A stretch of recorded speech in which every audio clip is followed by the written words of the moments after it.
Hello hi नमस्कार, क्या हाल चाल है आप सभी के। उम्मीद करते हैं आप सभी खुश होंगे, मस्त होंगे। तो जैसा कि आप थंबनेल देख चुके हैं, आज अपन बात करने वाले हैं एम्स के बारे में। क्योंकि अभी एम्स का एक दो दिन पहले आपके पास में रिजल्ट आया है राउंड सेकंड का, ठीक है। कट ऑफ आपके पास में आ चुकी है।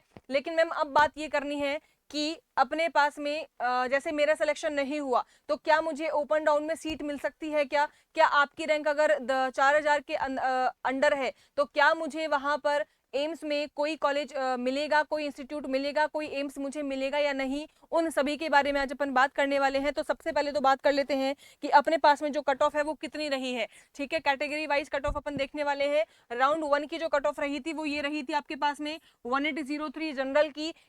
ओबीसी की बात करूं तो 2047, ईडब्ल्यूएस की रही थी 2306, एससी कैटेगरी की थी 8634 और एसटी कैटेगरी की थी 14203। और अगर राउंड टू की बात की जाए, राउंड टू के बारे में ध्यान से सुनना। 2282 आपके पास में जनरल कैटेगरी की है, 2436 आपके पास में ओबीसी की है, 3003 आपकी ईडब्ल्यूएस की है और 10,631 आपके पास में एससी कैटेगरी की है और साथ में आपकी एसटी कैटेगरी की है 16,838। यानी कि इस रैंक तक के बच्चे को एम्स मिला है।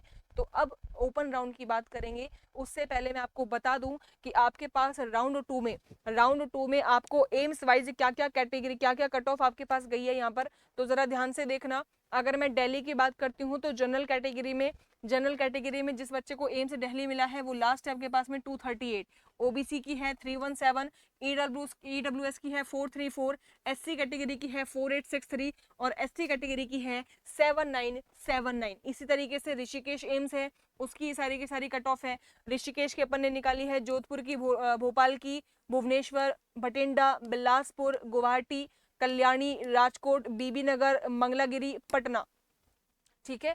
और बेटा एक बात याद रखना, ठीक है, टोटल 19 एम्स है। 19 एम्स की कट ऑफ आपको यहाँ पर देखने को मिल जाएगी, ठीक है। 19 एम्स की कट ऑफ आपको यहाँ देखने को मिल जाएगी। ये आपके पास में यूआर की है, यानी कि अन रिजर्व कैटेगरी, ठीक है, जनरल कैटेगरी है। ये ओबीसी है। ये आपके पास में यहाँ ईडब्ल्यूएस है, ठीक है। This one is for SC category and this is for ST category, ठीक है। तो आप यहाँ पर चेक कर लेना, क्लियर, ठीक है। सीट मैट्रिक्स की भी अपने पास एक वीडियो अपन बना देंगे जिसमें आपको सीट मैट्रिक्स का भी पूरा डिटेल में बता दिया जाएगा कि कहाँ कहाँ पर सीट वेकेंट अभी है, ठीक है। और वहां पर आप डेफिनेटली अपने प्रेफरेंस को रख सकते हैं। और याद रखना, चाहे आपके पास में मंगलागिरी हो, चाहे आपके पास में बीबी नगर हो, भले ही ये दूर हो, लेकिन अगर आप जा सकते हैं एम्स में तो अब आपको ओपन राउंड के लिए नया रजिस्ट्रेशन करना है। सब कुछ आपके पास में नया स्टार्ट होगा, ठीक है। चॉइस फिलिंग वापस से भरी जाएंगी तो आपको सारी चॉइसेस फिल करनी है। 19 के 19 एम्स आपको फिल करने हैं, याद रखना। एक भी एम्स आप नहीं छोड़ेंगे। टोटल 19 एम्स आपको कवर अप करने हैं, ठीक है।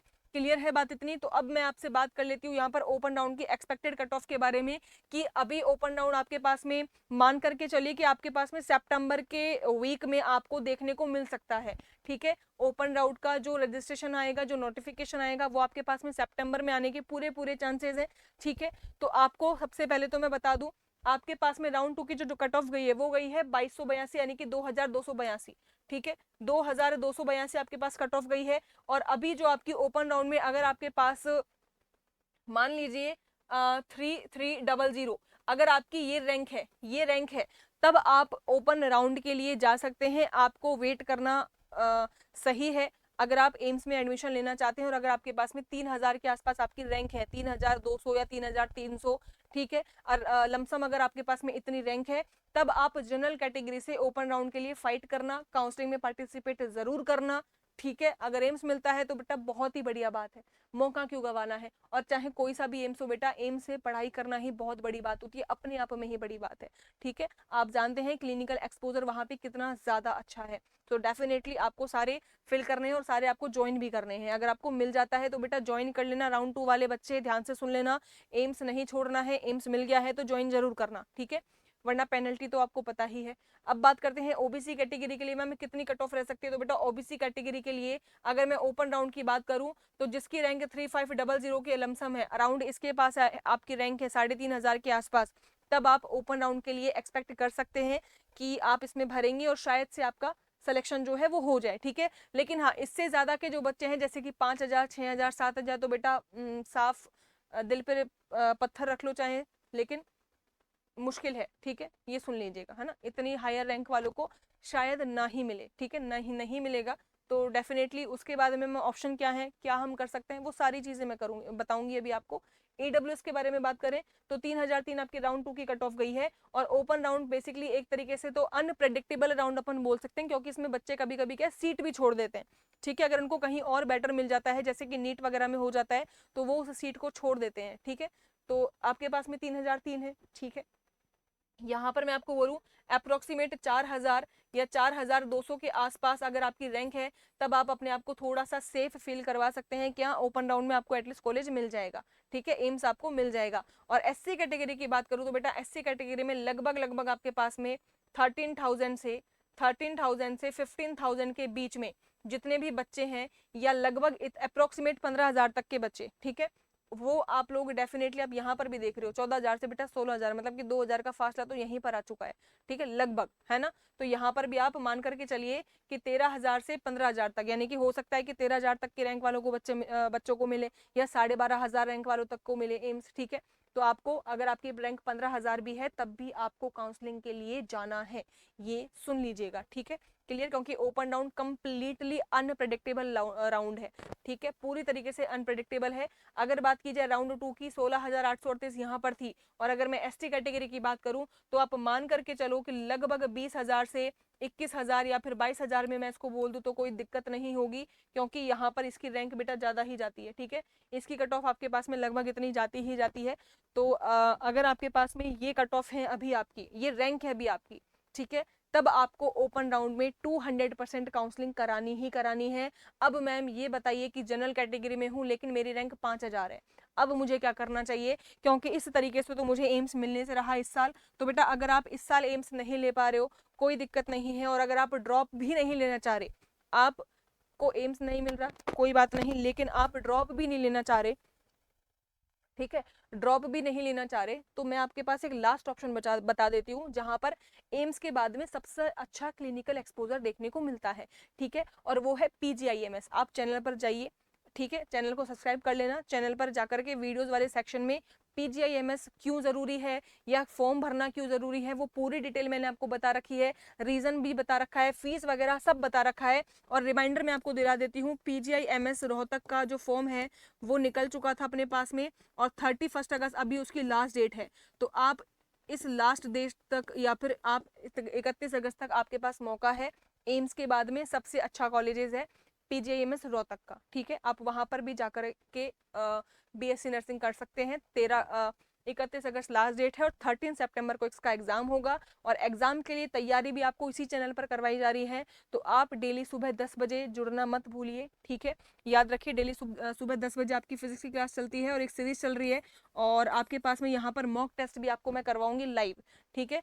तो इसलिए टेंशन ना लेना, जो बच्चे हताश हैं, जो बच्चे ड्रॉप नहीं ले सकते हैं, ये ऑप्शन उनके लिए है, ठीक है, पीजीआईएमएस रोहतक का ऑप्शन उनके लिए है जो बच्चे इस साल ड्रॉप नहीं लेना चाह रहे, ठीक है, क्लियर है। और बीएससी नर्सिंग करना चाह रहे हैं किसी अच्छे कॉलेज से, एम्स में नहीं हुआ कोई दिक्कत नहीं है, लेकिन अभी भी एक लास्ट मौका आपके पास है, ठीक है। तो ये तो बात हुई उन बच्चों के, लेकिन मैम अब अगर हमारे पास में हम ड्रॉप तो लेना चाहते हैं, ठीक है, एक साल हम ड्रॉप लेना चाहते हैं, और लेकिन अभी हमें ये नहीं समझ में आ रहा कि किस तरीके से पढ़ना है, क्या स्ट्रेटेजी यूज करनी है, और क्या मुझे कॉन्सेप्ट भी पढ़ने चाहिए, या फिर मैं सीधा सीधा सिर्फ न्यूमेरिकल ही करते जाऊं, कि मैम तब तक तो इतनी प्रैक्टिस हो जाएगी ना कि हाँ अपन सारी चीजें कर देंगे। तो बेटा उसके लिए आपके पास में एक एम्स के लिए आपके पास में एक बैच यहाँ पर है, आपके शौर्य बैच अपन इसको कहेंगे, ठीक है, आपके पास में ये शौर्य बैच है, और जो सेंटर्ड है आपके लिए स्पेशली एम्स को लेकर के। तो जो भी बच्चे एम्स की तैयारी करना चाहते हैं वो इस शौर्य बैच को ज्वाइन कर सकते हैं। लाइफ फ्रॉम स्टूडियो ये बैच है, ऑलरेडी स्टार्ट हो चुका है 12 जुलाई से, लेकिन अगर आप नहीं चाहते कि और ज़्यादा बैकलॉग आपका रहे तो आप इस बैच को फटाफट से ज्वाइन कीजिए। फीस अभी सिर्फ 999 है, और याद रखिएगा यहाँ पर आपके पास में किस तरीके से पढ़ाई जाती है आपको। स्पेशली फिजिक्स की मैं बात करूँ तो बेटा पहले अपन कॉन्सेप्ट सीखते हैं, ठीक है, उसके बाद में हर एक कॉन्सेप्ट पर आपको यहाँ पर एमसीक्यू भी करवाए जाते हैं, हर एक कॉन्सेप्ट पर आपको यहाँ पर एमसीक्यू भी मिलेंगे, ठीक है, हर एक टॉपिक के बाद में एमसीक्यू है।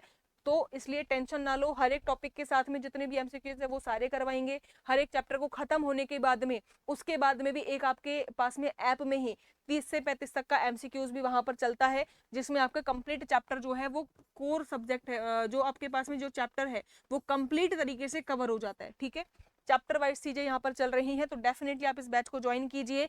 आप अगर 2027 को टारगेट करना चाहते हैं तो आप बिल्कुल सही जगह पर हैं, आप इसको डेफिनेटली ज्वाइन कीजिए और आपको इससे बहुत फायदा मिलेगा, 100% मिलेगा। और क्वेश्चन जो यहाँ पढ़ाए जाते हैं वो वहां पर छपते हैं।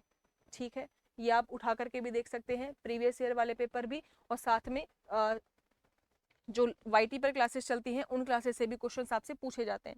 ठीक है, तो इसलिए आप इस बैच को ज्वाइन कर सकते हैं। और हाँ, अगर आप ऑफलाइन पढ़ना चाहते हैं तो आप ऑफलाइन भी पढ़ सकते हैं, और ऑफलाइन पढ़ने के लिए आपको कहाँ आना है, कॉन्सेप्ट आरएनए के ऑफिशियल विजिट करना है आपको। कॉन्सेप्ट आरएनए गुजर की थड़ी पर है, मेट्रो पिलर नंबर 67 के सामने। ठीक है, प्रयास बैच लॉन्च हो रहा है, ऑनलाइन ऑफलाइन बैच है, कंप्लीटली ऑफलाइन बैच है, 7 सितंबर को ये लॉन्च होगा। तो जिस बच्चे का नहीं हुआ है, हताश नहीं होना है, और जो ये सोच रहा है कि मैम अपने पास बैचेस ऑलरेडी स्टार्ट हो चुके हैं लेकिन ये बैच नया फ्रेश स्टार्ट हो रहा है, यहाँ पर आपको वापस से या फिर आपको स्टार्टिंग से ही सारी चीजें करवाई जाएंगी। तो 7 सितंबर से स्टार्ट होने जा रहा है, स्टार्ट डेट 7 सितंबर है, ऑफलाइन बैच है, लाइव फ्रॉम क्लासरूम ये बैच रहने वाला है। यानी अगर आप जो बच्चा नहीं ले सकता लेकिन हाँ उसको ऑफलाइन वाला मटेरियल ही पढ़ना है तो डेफिनेटली वो बच्चा लाइव फ्रॉम क्लासरूम बैच ले सकता है। ठीक है, यानी उसको क्लास वाली अगर फील लेनी है तो वो लाइव फ्रॉम क्लासरूम ले सकता है। क्लियर, और अगर उस बच्चे को लाइव फ्रॉम स्टूडियो पढ़ना है तब आप शौर्य बैच ले सकते हैं। ठीक है, और जो बच्चा स्पेशली आरयूएचएस की करना चाहता है तो आरयूएचएस के लिए आपके पास में तेजस बैच है, तेजस बैच आप ज्वाइन कर सकते हैं, 12 जुलाई से स्टार्ट हो चुका है, 999 इसकी भी फीस है। और अगर कोई बच्चा यूपीसी नेट की करना चाहता है तो यूपीसी नेट के लिए अर्जुन बैच है, तो अर्जुन बैच आप ज्वाइन कर सकते हैं। ठीक है, तो ये थी अपने पास में कट ऑफ की सारी कहानी। तो जिस बच्चे की कट ऑफ इसके अंदर है, ठीक है, वो डेफिनेटली जा सकता है, नहीं है तो फिर आपको क्या करना पड़ेगा, पीजीएमएस रोहतक आपके पास लास्ट ऑप्शन है, या फिर नेक्स्ट ईयर के लिए तैयारी शुरू कर दो। और तैयारी आपके पास में पूरी स्ट्रेटेजी के साथ होनी चाहिए, ये नहीं कि आप कहीं से भी कुछ भी कर रहे हैं। ठीक है, कंप्लीट एक जहां से भी करो, बस ये मान लो कि हाँ ठीक है, मतलब कहने का ये है मेरा कि आपको जहां जो भी टीचर आपने पकड़ लिया, पकड़ करके फिर बैठ जाओ, फिर पूरे साल भर वहीं चलना है, ये मान करके चलो। ठीक है, डन है, भटकना नहीं है बिल्कुल भी कहीं पर भी। तो मिलते हैं नेक्स्ट सेशन में, और याद रखिएगा आप बैचेस ज्वाइन कर सकते हैं। शौर्य बैच है आपके पास में बहुत बढ़िया, जो कि आपके पास में एक ऑनलाइन बैच है लाइव फ्रॉम क्लासरूम, इस बैच को ज्वाइन कीजिए। 999 इसकी जस्ट फीस है, और सारी चीजें मैं आपको बता ही चुकी हूँ कि किस तरीके से यहाँ पर आपकी पढ़ाई करवाई जाती है। ठीक है, ऑफलाइन लेना चाहते हैं तो प्रयास ले लीजिए, 7 सितंबर से स्टार्ट हो रहा है। तो जिस भी बच्चे का सिलेक्शन हो चुका है राउंड 2 की कट ऑफ में, तो डेफिनेटली बहुत बहुत बधाई आपको, बहुत बहुत कॉन्ग्रेचुलेशंस। और जो बच्चा इन रैंक में अंडर है, इन रैंक के अंडर है, मुझे कमेंट सेक्शन में जरूर बताना कि आपकी रैंक कितनी आ रही है। ठीक है, कमेंट सेक्शन में जरूर मुझे कैटेगरी लिखनी है और साथ में उसके आगे रैंक लिखनी है। कैटेगरी और रैंक लिख करके मुझे बताना कि मैम मेरे पास में ये कैटेगरी है, ये रैंक है, क्या मेरा सिलेक्शन होगा कि नहीं होगा, क्या मुझे काउंसलिंग करानी चाहिए या नहीं करानी चाहिए। तो सारी बातें आपको वहां पर भी मैं क्लियर करूंगी। तो मिलते हैं नेक्स्ट सेशन में, तब तक के लिए जय हिंद, जय भारत, पढ़ते रहो, मुस्कुराते रहो। चलिए।